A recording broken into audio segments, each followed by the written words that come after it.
살롬, 하나님의 크신 사랑과 평강이 이 말씀을 듣는 모든 분들의 삶에 가득하기를 기도합니다.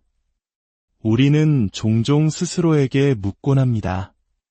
진정한 그리스도인이 된다는 것은 과연 무엇일까? 오늘 우리는 이 깊고 본질적인 질문에 대한 답을 찾아보고자 합니다. 이 소중한 지혜의 여정을 시작하기에 앞서 만일 이 말씀이 여러분의 마음에 울림을 준다면 좋아요와 구독으로 저희와 함께해 주십시오. 여러분의 작은 동참은 이 은혜의 메시지가 더 많은 영혼에게 닿게 하는 귀한 통로가 될 것입니다. 주님의 이름으로 여러분 모두를 축복합니다. 오늘 우리가 함께 묵상할 말씀은 사도 바울이 에베소 교회에 보낸 편지 에베소서 2장 4절에서 7절까지의 말씀입니다. 긍휼이 풍성하신 하나님이 우리를 사랑하신 그 큰 사랑을 인하여 허물로 죽은 우리를 그리스도와 함께 살리셨고 또 함께 일으키사 그리스도 예수 안에서 함께 하늘에 앉히시니 이는 그리스도 예수 안에서 우리에게 자비하심으로써 그 은혜의 지극히 풍성함을 오는 여러 세대에 나타내려 하심이라. 어떤 의미에서 우리는 지금 성경 전체를 통틀어 그리스도인의 상태와 위치에 관한 가장 심오한 선언 중 하나를 마주하고 있다고 말할 수 있습니다. 이 말씀은 진정한 기독교란 무엇인지 그 본질과 핵심을 남김없이 보여줍니다. 이 구절들이 묘사하는 것은 다른 무엇도 아닌 바로 기독교 신앙의 신경과도 같은 것입니다. 이것은 본질적으로 우리가 우리 자신을 위해 무엇을 했는가가 아니라 하나님께서 우리에게 그리고 우리를 위해 무엇을 하셨는가에 대한 이야기입니다. 다시 말해, 기독교는 단순히 우리가 어떤 결심을 했다는 것을 의미하지 않습니다. 세상 사람들도 어떤 나쁜 습관을 버리고 다른 좋은 일을 시작하기로 결심할 수 있습니다. 하지만 그것은 기독교가 아닙니다. 어떤 이들은 하나님께서 자신의 죄를 용서하셨다고 믿을 수도 있습니다. 그러나 그것 자체만으로는 기독교의 본질이 아닙니다. 기독교의 핵심은 바로 오늘 본문에 담긴 이 진리, 하나님께서 행하신 위대한 일 그 자체입니다.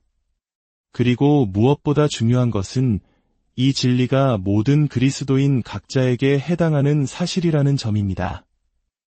우리는 여기서 그리스도인과 주 예수 그리스도와의 연합이라는 놀라운 교리와 가르침을 정면으로 마주하게 됩니다. 바로 이 연합이 우리를 그리스도인으로 만듭니다. 이것이 없다면 우리는 그리스도인의 자리에 서 있다고 말할 수 없습니다. 그러므로 우리는 지금 기독교 신앙의 가장 기초적이고 근본적인 진리를 다루고 있음을 분명히 깨달아야 합니다. 물론 이 교리는 너무나 영광스럽고 위대해서 그리스도인의 삶 전체를 포괄합니다. 그리스도인의 삶은 하나의 전체이며 우리는 이 모든 것을 한 번에 받은 후 점차 그 의미를 깨닫고 삶으로 살아내는 과정을 거치게 됩니다. 허물로 죽은 우리를 그리스도와 함께 살리셨고 또 함께 일으키사 그리스도 예수 안에서 함께 하늘에 앉히셨다. 이 장엄한 선언의 비달에 우리 자신을 비추어 볼 때 우리는 어떤 모습일까요? 우리는 항상 이러한 관점에서 스스로를 그리스도인으로 여기며 살아가고 있습니까? 이것이 그리스도인으로서의 나의 정체성이며 나의 사고방식입니까? 아니면 여전히 내가 무엇을 하려고 애쓰고 노력하는지, 내 힘으로 무엇을 이루려 하는지의 관점에서 나 자신을 바라보고 있지는 않습니까? 사도 바울이 이 본문에서 온 힘을 다해 강조하는 것은 가장 중요하고 첫 번째가 되는 것은 우리가 우리 자신을 위해 무엇을 하는가가 아니라 하나님께서 우리를 어떤 존재로 만드셨는가 하는 점입니다. 위대한 선언을 바라보는 데에는 두 가지 관점이 있을 수 있습니다. 어떤 사람들은 이것을 순전히 객관적인 시각으로만 받아들입니다. 그들은 이것을 하나님 앞에서의 우리의 법적인 신분이나 지위로만 생각합니다.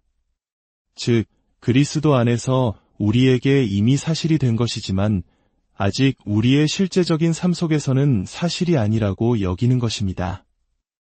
마치 죽음 이후에 우리가 부활하여 그리스도 예수 안에 있는 모든 이들을 위해 예비된 영광의 삶에 참여하게 될 것이라는 미래의 사실에 대한 선언으로만 이해하는 것이죠. 그들은 주 예수 그리스도께서 이미 죽은 자 가운데서 다시 살아나셨고 하늘에 오르시어 지금 영광 가운데 계시다는 사실을 이야기합니다. 그리고 우리가 그분을 믿으면 그분에게 일어났던 일이 우리에게도 일어날 것이라고 말합니다.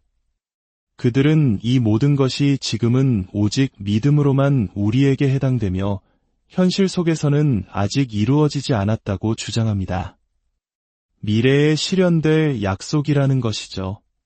물론 이러한 객관적인 관점은 그 자체로 완벽하게 진리입니다. 언젠가 주님이 다시 오시기 전에 우리가 죽는다면 그리스도인인 우리 모두는 다시 일으켜질 것이며 우리의 몸은 변화되어 영광스럽게 될 것입니다. 우리는 그분과 함께 살며 다스리고 그분의 영광에 참여하게 될 것입니다. 이것은 명백한 사실입니다. 하지만 이 말씀을 단지 그런 미래의 약속으로만 해석하는 것은 사도 바울의 의도를 심각하게 오해하는 것입니다. 여기에는 두 가지 결정적인 이유가 있습니다.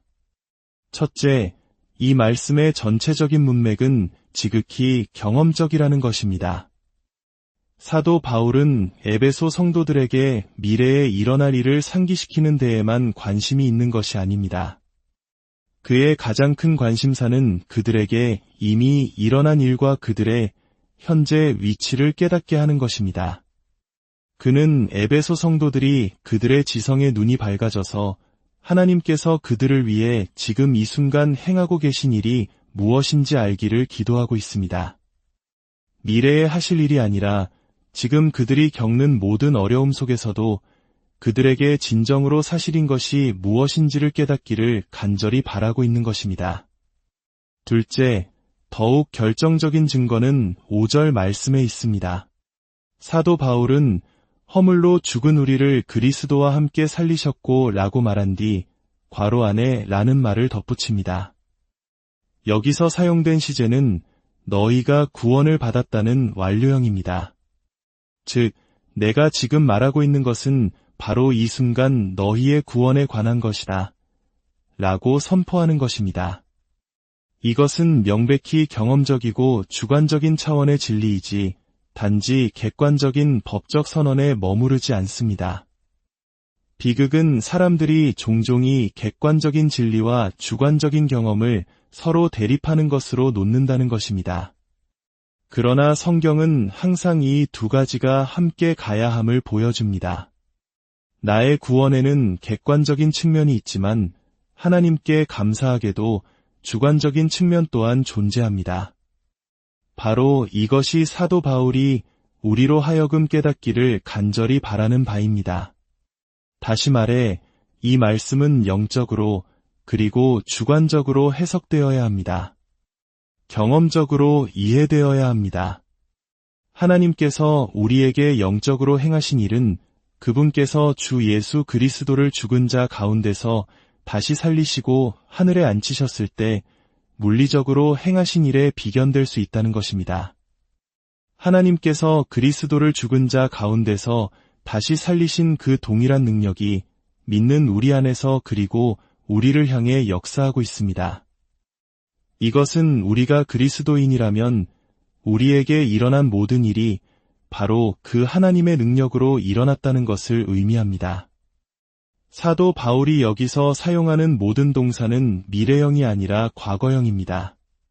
하나님께서 우리를 살리실 것이다, 일으키실 것이다, 앉히실 것이라고 말하지 않습니다.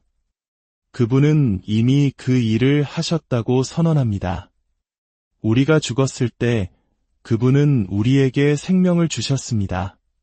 그러므로 우리는 그리스도인으로서 우리 자신에 대해 이렇게 말해야 합니다. 나는 이미 생명을 얻었다. 나는 이미 일으켜졌다. 나는 지금 하늘에 앉아 있다. 아마도 이것을 이렇게 표현하는 것이 사도 바울의 의도에 더 가까울 것입니다. 그리스도인의 위치는 비그리스도인의 위치와 정확히 정반대라는 것입니다.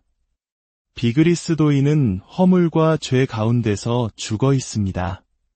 그는 이 세상의 풍조를 따르고 공중의 권세 잡은 자, 곧 불순종의 아들들 가운데서 역사하는 영을 따릅니다.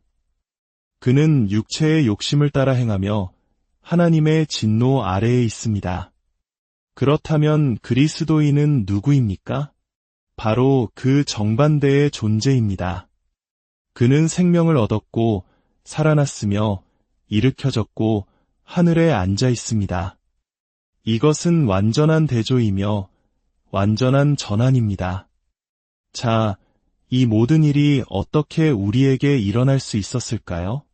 어떻게 이것이 한 명의 그리스도인인 나에게 진실이 될 수 있었을까요? 사도 바울은 그 답을 명확히 제시합니다. 바로 그리스도와 함께입니다. 이 표현이 얼마나 끊임없이 반복되는지 주목해 보십시오. 그리스도와 함께 살리셨고 함께 일으키사 그리스도 예수 안에서 함께 하늘에 앉히시니. 우리는 의심의 여지 없이 모든 기독교 교리 중에서 가장 위대하고 경이로운 교리 중 하나인 그리스도와의 연합이라는 진리와 마주하고 있습니다. 이것은 성경 여러 곳에서 발견되는 가르침입니다. 로마서 5장과 6장, 고린도전서 15장, 그리고 갈라디아서 2장 20절의 그 아름다운 고백에서도 이 진리는 선명하게 빛나고 있습니다. 내가 그리스도와 함께 십자가에 못 박혔나니 그런즉 이제는 내가 사는 것이 아니요 오직 내 안에 그리스도께서 사시는 것이라. 이것이야말로 가장 경이롭고 놀라운 진리입니다. 그런데도 많은 그리스도인들이 이 복된 교리에 거의 주의를 기울이지 않는다는 사실은 참으로 놀랍습니다. 어떤 이유에서인지 사람들은 이 진리를 두려워하는 것처럼 보입니다. 그러나 오늘 본문이 가르침에 따르면 여러분이 그리스도와 연합되어 있지 않다면, 그분 안에 있지 않다면 여러분은 결코 그리스도인이 될 수 없습니다. 그렇다면 우리가 그리스도와 연합되었다는 것은 무슨 의미일까요? 여기에는 두 가지 중요한 의미가 있습니다. 첫째는 언약적 혹은 대표적인 의미의 연합입니다. 이것은 로마서 5장의 핵심 가르침입니다. 아담은 하나님에 의해 인류의 머리이자 대표자로 세워졌습니다. 그는 인류의 대표였습니다.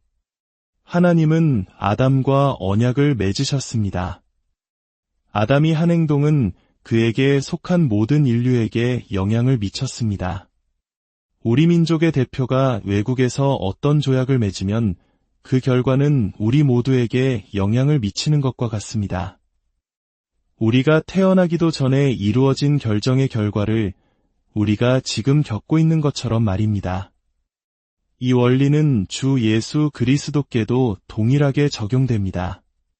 아담이 첫 번째 사람이었다면 예수 그리스도는 두 번째 사람이요 마지막 아담이십니다. 예수 그리스도는 이 새로운 인류의 대표이십니다. 그러므로 그분이 행하신 일과 겪으신 고난은 그분 안에 존재하게 된 이 새로운 인류 전체에게 적용됩니다. 하지만 연합의 의미는 여기서 그치지 않습니다. 둘째는 신비적 혹은 생명적인 의미의 연합입니다. 이것은 요한복음 15장에서 주님께서 직접 가르치신 비유입니다. 나는 포도나무요 너희는 가지라. 가지와 포도나무의 연합은 기계적인 결합이 아닙니다.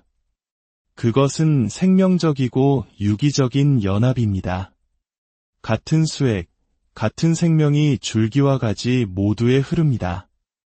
또한 사도 바울은 에베소서 1장에서 그리스도인과 주 예수 그리스도 사이의 연합을 몸의 여러 지체와 머리의 연합에 비유합니다. 제 손가락 하나하나는 제 몸에 살아있는 일부입니다. 단순히 붙어있는 것이 아니라 생명적으로, 유기적으로 연결되어 있습니다. 제 머리를 흐르는 피가 제 손가락 끝까지 흐릅니다. 이것은 내적인, 본질적인 하나됨을 의미합니다. 우리가 누리는 이 모든 축복은 바로 이 두 가지 방식, 즉 언약적 대표로서의 연합과 생명적, 유기적 연합을 통해 우리에게 주어집니다. 그리스도께 일어난 일이 우리에게도 일어났습니다. 이것이 바로 우리 구원의 신비이자 영광입니다. 하나님의 아들이신 그분께서 인간의 본성을 취하심으로 우리 인간들이 그분의 생명에 참여하고 그분 안에 거하며 그분으로부터 오는 모든 유익의 상속자가 되었습니다. 이것이야말로 기독교이며 이보다 못한 것은 기독교가 아닙니다. 우리가 이것을 깨닫지 못한다면 우리의 신앙은 과연 무엇일까요? 이것은 신앙의 여정 끝에 도달하는 어떤 경지가 아니라 신앙이 시작되는 출발점입니다. 우리가 죄 가운데 죽어 있었고 하나님의 진노 아래 있었다는 사실을 기억해야 합니다. 그런 우리가 생명을 얻기 위해서는 반드시 무언가 선행되어야만 했습니다. 하나님의 진노가 해결되지 않고서는 우리는 어떤 유익도 얻을 수 없었습니다. 감사하게도 그 일이 일어났습니다.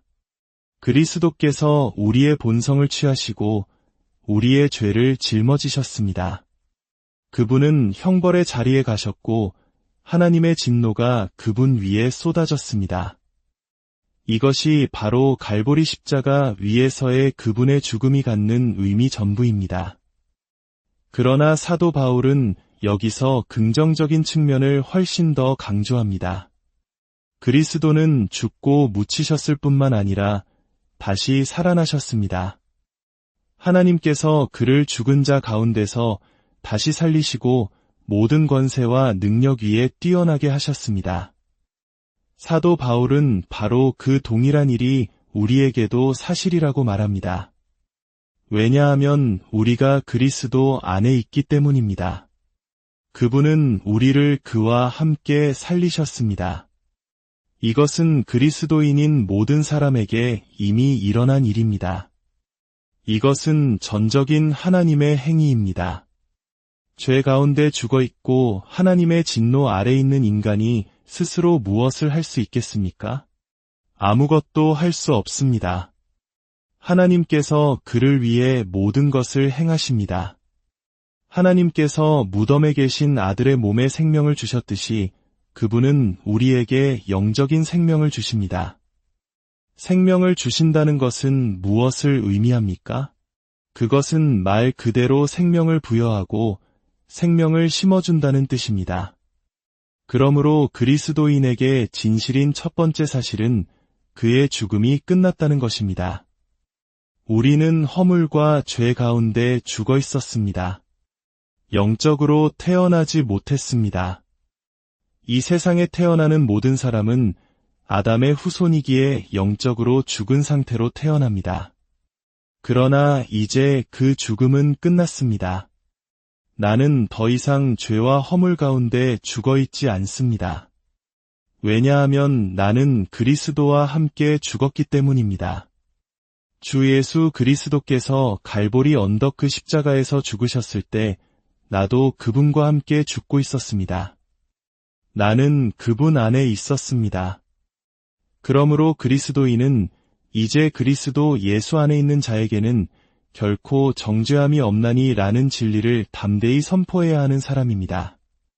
그리스도인은 용서받기를 기다리는 사람이 아닙니다. 그는 이미 용서받았습니다. 그는 이미 그 자리에 있습니다. 나는 더 이상 죽어 있지 않다. 나는 살아있다. 나는 생명을 얻었다. 이것이 모든 그리스도인이 할 수 있어야 하는 선언입니다. 더 나아가 하나님은 우리에게 생명을 주셨습니다. 이것을 거듭남이라고 합니다. 하나님께서 우리를 살리셨다는 것은 우리를 거듭나게 하셨다는 의미입니다. 새로운 생명을 주셨고 다시 창조하셨으며 하나님의 성품에 참여하는 자가 되게 하셨습니다. 거듭남이란 무엇일까요? 그것은 하나님께서 사람 안에 새로운 생명의 원리를 심으시고 영혼의 지배적인 성향을 거룩하게 만드시는 하나님의 행위입니다. 하나님께서는 그분의 강력한 행동으로 내 영혼에 새로운 성향을 두십니다. 죄 가운데 있는 인간에게 필요한 것은 새로운 재능이나 기능이 아닙니다. 그에게 필요한 것은 새로운 성향입니다. 성향이란 우리의 재능과 기능이 어떤 방향으로 나아가고 사용될지를 결정하는 내적인 힘입니다. 죄 아래 있을 때 우리의 모든 재능과 기능은 죄와 세상을 향해 있었습니다. 그러나 하나님께서 새로운 성향, 즉 거룩함을 향한 새로운 마음과 방향을 우리 안에 심어주셨을 때 우리의 모든 능력은 이제 하나님을 향하게 됩니다. 이 새로운 생명의 원리, 이 새로운 성향이 한 사람을 그리스도인으로 만듭니다. 그것은 그의 생각과 마음과 의지, 전인격에 영향을 미칩니다. 지금 이 순간 당신은 살아있습니까? 하나님께서 당신 안에 이 생명의 원리를 두셨습니까? 당신과 세상 사람 사이에 이 본질적인 차이가 존재한다는 것을 알고 계십니까? 이전에는 영적으로 죽어 움직일 수 없고 영적인 갈망이나 깨달음도 없었지만 이제는 그리스도와 함께 살아나 새로운 생명이 내 안에 역사하고 있음을 느끼십니까? 당신 안에 있는 이 새로운 성향이 당신을 소유하고 당신 안에서 역사하고 있음을 의식하고 있습니까? 하나님께서 내 안에 선한 일을 시작하셨고 나는 그것을 압니다. 그분께서 이 새로운 생명을 내 안에 두셨습니다. 나는 거듭났고 그리스도와 연합되었습니다. 하나님께서 그분의 성령으로 우리 마음의 눈을 밝히사 우리 안에서 역사하시는 그분의 강력한 능력의 역사를 깨닫기 시작하게 하시기를 간절히 기도합니다. 사랑하는 형제자매 여러분, 오늘 말씀을 통해 진정한 그리스도인의 정체성은 우리의 노력이 아닌 그리스도와 함께 우리를 살리시고 일으키시고 하늘에 앉히신 하나님의 전적인 은혜에 있음을 다시 한번 깊이 깨닫게 되기를 바랍니다. 여러분의 매일의 삶이 자신의 힘이 아닌 하나님께서 주신 그 새로운 생명의 능력 안에서 살아가는 복된 여정이 되기를 주님의 이름으로